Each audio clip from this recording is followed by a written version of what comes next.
बैलगाड्या शर्यतीत बऱ्याचशा मालकांचं स्वप्न असतं की फक्त गुलाल भेटला पाहिजे.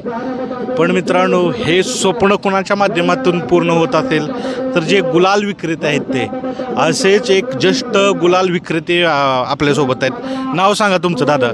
माझं नाव शेंगदाणवाले नाना पण आणि जगन्नाथ सूर्यवंशी ही हो, पण आपलं अड्ड्यात शेंगदाणेवाल्या नाना म्हणतात मला. शेंगदाणेवाले नाना. हो. बरं, किती वर्ष झालं गुलाल विकताय तुम्ही? 30 वर्ष झाली. 30 वर्ष. हो. बरं, ज्यावेळेस 30 वर्षापूर्वी गुलाल विकायचा त्यावेळेस किती किमतीला गुलाल होता? त्यावेळेस 16 रुपये किलो गुलाल होता. आणि आज कितीला विकताय? आज 75 रुपये किलो गुलाल झाला आहे ते. बरं. हो. आता हा गुलाल आणता तुम्ही कुठनं, कशा पद्धतीने पॅकिंग करता? ही पुशेगाव मार्केटला गुलाल मिळतो.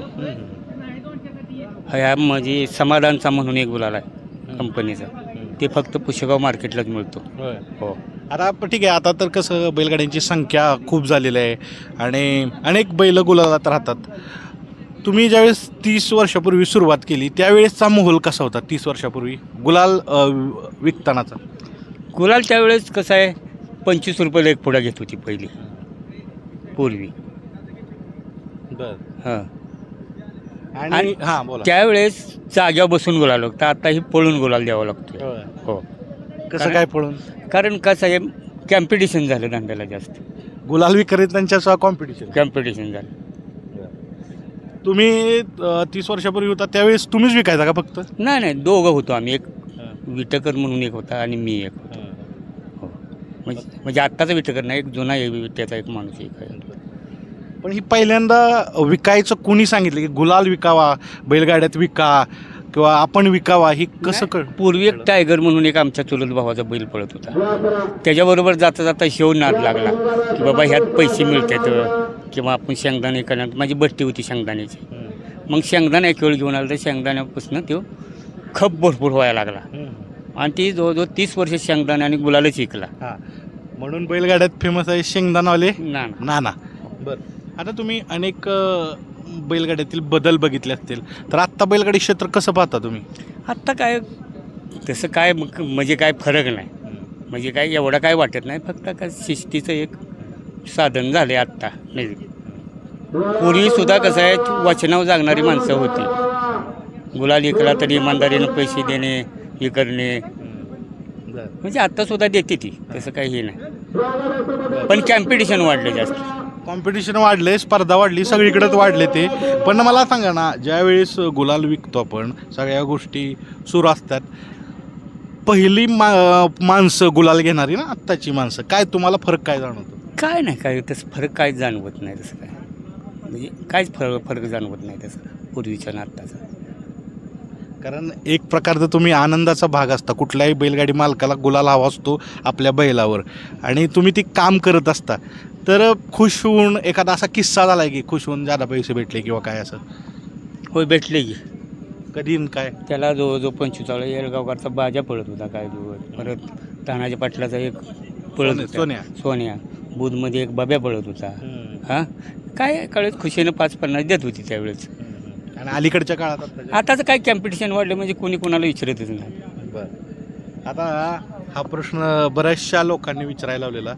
तुम्ही सर्वाधिक गुलाल कुठल्या मालकाला विकलेला आहे, कुठल्या बैलाला विकलेला आहे? सर्वात मी गुलाल तसा बरं का बुधचा बाब्याला विकलेला आहे. बाब्या आणि महादेव एक रामसवाडीचा पळत होता. जवळजवळ त्यांची साधारण 100 फायनल झाले असतील त्या काळात.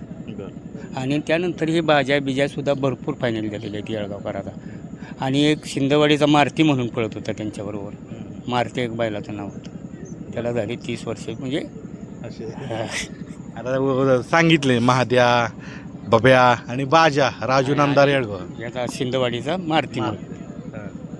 काय सांगाल, पहिली बैल स्पीडनं पळायची का आत्ता तुमच्या नजरेनं? नाही, पहिली स्पीडमध्ये पण कसं आहे, हे रोज पळवणार आहे. ती 15 दिवसाला एकच वेळ पळवत होती. पूर्वी कसं आहे, अड्डा असं दाट नव्हतं. 15 दिवसानं, 3 आठवड्यानं, महिन्यात 1-2च अड्डा असायचा.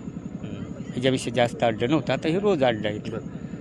बैलगाडी क्षेत्रानं अनेक लोकांची भविष्य एक सिक्युअर केलेत. म्हणजे एक आपलं चांगल्या पद्धतीनं व्यवसाय झालेला आहे. अनेक जे क्षेत्रातील विविध पैलू हाताळणाऱ्या लोकांना एक चांगलं दिवस आणलेत. तर तुमचं कसं बदललं पूर्ण जीवन बैलगाड्याच्या क्षेत्रानं? कसं आहे, मी शेंगदाणा आणि गुलाल विकण्यापासून आपला प्रपंच आपला चांगला झाला. म्हणजे मुलाबाळांचं आपलं व्यवस्थित झालं. काय करतात मुलं? मुलं एक नोकरी आणि एक आता अड्ड्यावर मी तो गाडी घेऊन गेली अड्डे भेळेगाव. हां, घरची काय म्हणतात? कारण काय होतंय, तुमच्यासारखं व्यक्तिमत्व फार कमी आहेत की साध्या साध्या पद्धतीनं अजून तिथंच आहेत.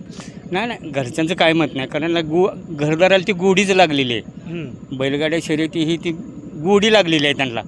30 वर्षापासून ज्याचा प्रपंच चालला ती गोडीच लागलेली आहे आज रागायची. त्यामुळे त्यांना काही हे वाटत नाही की बैलगाड्या शेती ही योग्यच आहेत. आता तुम्ही सांगितलं एक स्पर्धा आलेली आहे, मग ह्या स्पर्धेत टिकणं आपलं गुलाल आपण विक्रेत असताना ह्या स्पर्धेत टिकण्यासाठी काय करता तुम्ही? काय नाही, कसं आहे, जे आपल्या ओळखीचे आहे ती किंवा आपण एक समजा नेहमीची माणसं आहे ती त्यांना आपला गुलाल देतो आम्ही. सांगा कुठली कुठली जुनी बैलगाडी मालक आहेत तुमच्याकडूनच गुलाल खरेदी करतात? जुनी का त्याने कुठलीही सांगा, आत्ताची सांगा, जुनी सांगा, की तुमच्याकडूनच खरेदी केलं जातं गुलाल.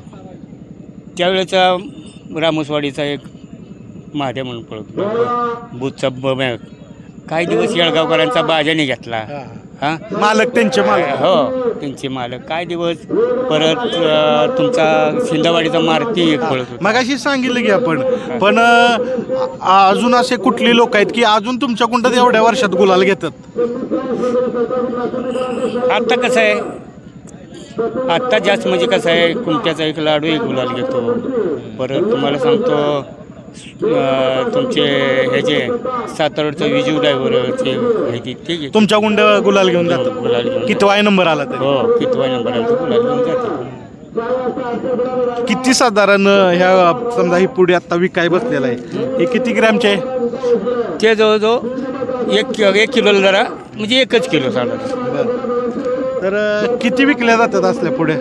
काय तसं काय म्हणजे 10 पुड्या किंवा 5 पुड्या किंवा 7 पुड्या असं जाते ते.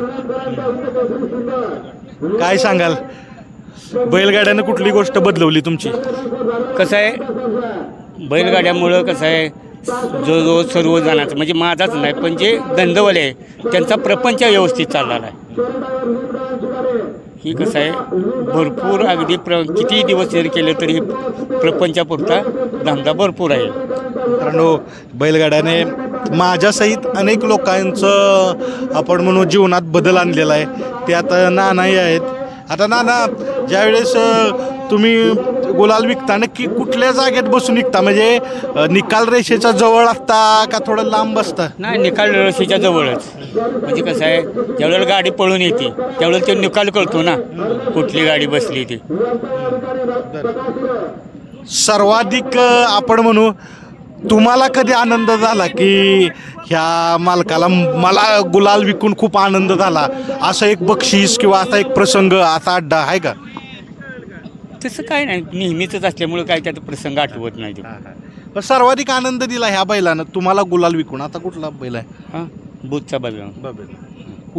कधी कुठल्या मैदानात दिलेला? त्या प्रत्येक मैदानात दिलेला. म्हणजे असं कुठलं मैदान त्याचं असं फेल गेलं नाही. ह्या प्रवासात तुम्ही सांगा की गुलाल तर विकतोय आपण, जर कुठल्याही क्षेत्रात टिकून राहायचं असेल, म्हणजे 30 वर्ष तुम्ही टिकून आहात, तर काय केलं पाहिजे?